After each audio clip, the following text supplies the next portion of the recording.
السلام عليكم ورحمة الله وبركاته وإذا وذا السلام يا دمانتين magacaygu waa Darsaaq halkaad iga daawanaysan waa page-ka ina dulqaad weyn sidee ayay ku dhacday kulankii Champions League ee dhexmaray Liverpool iyo Tottenham gabadhii soo dhax gashay sidee ayay u soo dhax gashay kuma ayay ahayd gabadhaas sidee ayay loo soo abaabulay yaasa ka dambeeyay qorshaha laga lahaa muxuu ahaa ila soco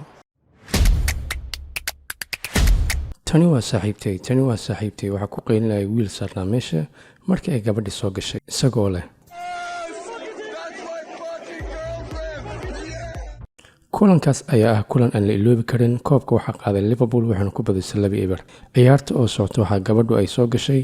iyadoo xawaaro ku socotay qaawan magaceedu waa Walensky gabadhan ayaa booliisku qabteen waa gabadh American model ka samayso waxayna xirneen 24 saac waxayna qabsatay social media newsida Instagram-keeda sawa u kala kacay gabadhan ayaa ah gabar la yaab ku noqotay dadka waxay heshay inta ay xirneed 24 saac gudaheeda 2.6 milyan oo follower Instagram-keeda fajac ayay la noqotay balse dhammaan waxay ahaayeen qorshe la diyaariyay yaase diyaariyay balse gabadhu ayaa u mahad celisay inta ay xirneed maadaama dadkan ay heshay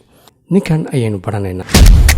magaciisu waa Vitali wuxuu leeyahay channel YouTube wuxuu haystaa ku dhawaad 12 milyan ilaa 10 milyan gabadhan waa saaxiibtiisa wuxuu sameeyaa muuqaalo waaliya prank xataa hooyadiisu ku sameeya dadka iska daa gabadhan isaga ayaa ku dhiirigeliyay inay muuqaalkan samayso wuxuuna leeyahay geemka waxaa ka dhiman 12 saacadood waxaana maanta idin tusi doonaa qofka boqorka ah gabadhan isaga ayaa ku dhiirigeliyay balse haddana qayb kale oo muhiim ayuu leeyahay wuxuu leeyahay ka soo bax hooska wax samee waa erayga ugu saameynta badan aniga shakhsi ahaanteeda marka erayadiisa aan qaadanayo that's right qof walba inaga mid ah hadda idaawanaya adiga laftigaaga idaawanaya waxaa jira shay kugu qaalisan oo kugu weyn